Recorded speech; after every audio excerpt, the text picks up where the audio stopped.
Je vous en parlais la semaine dernière, la Fensch était à nouveau victime d'une pollution à l'acide avec un déversement d'hydrocarbures attribué aux géants de l'acier ArcelorMittal.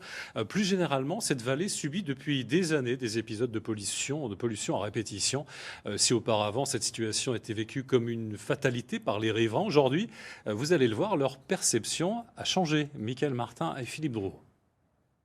Les épisodes de pollution dus à l'activité industrielle existent encore. Pour certains habitants du Val de Fensch, ça fait partie du jeu. Il règne un certain fatalisme.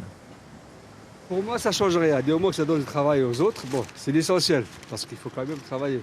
Si on va dans une autre région où il n'y a pas d'usine, on s'aperçoit en revenant ici que l'odeur n'est pas la même.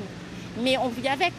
On vit avec. Après, je pense que ça ne se résoudra pas, il n'y a plus de baguette magique, ça c'est sûr. Comme partout, les consciences s'éveillent et les discours écologistes deviennent plus prégnants. On jouait au bord de la Fensch. La Fensch, elle a toujours été brune. Je n'ai jamais vu la Fensch transparente comme un ruisseau normal. Elle se jetait dans la Moselle, il y avait une grosse tache brune.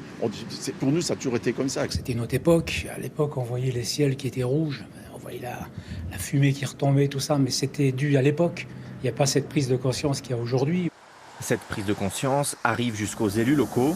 Depuis quelques années, le ton monte. Presque systématiquement, après chaque pollution présumée, les collectivités portent plainte. Ce qui n'est plus supportable, ce sont ces incidents à répétition. Parce qu'en fait, qu'on ait une pollution de temps à autre, ça peut arriver, ça peut être accidentel.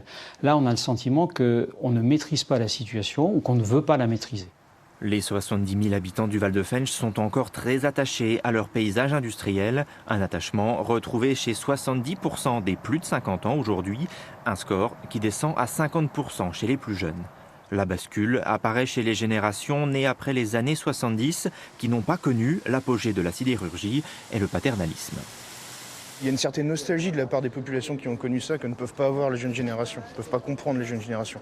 Pour les jeunes générations, malgré tout, l'industrie, ça reste quelque chose de sale, c'est synonyme de chômage, de crise, etc. Alors que pour les vieilles générations, certes, ça leur rappelle le chômage, la crise, le déclin de la sidérurgie locale, même si elle tourne encore pas mal. Mais ça leur rappelle aussi une époque où il y avait des éléments de confort, il y avait du logement, il y avait des salles de théâtre, il y avait des piscines, il y avait des loisirs, des vacances offertes par l'usine. Enfin, il y avait beaucoup de choses qu'on ne trouve plus aujourd'hui en fait.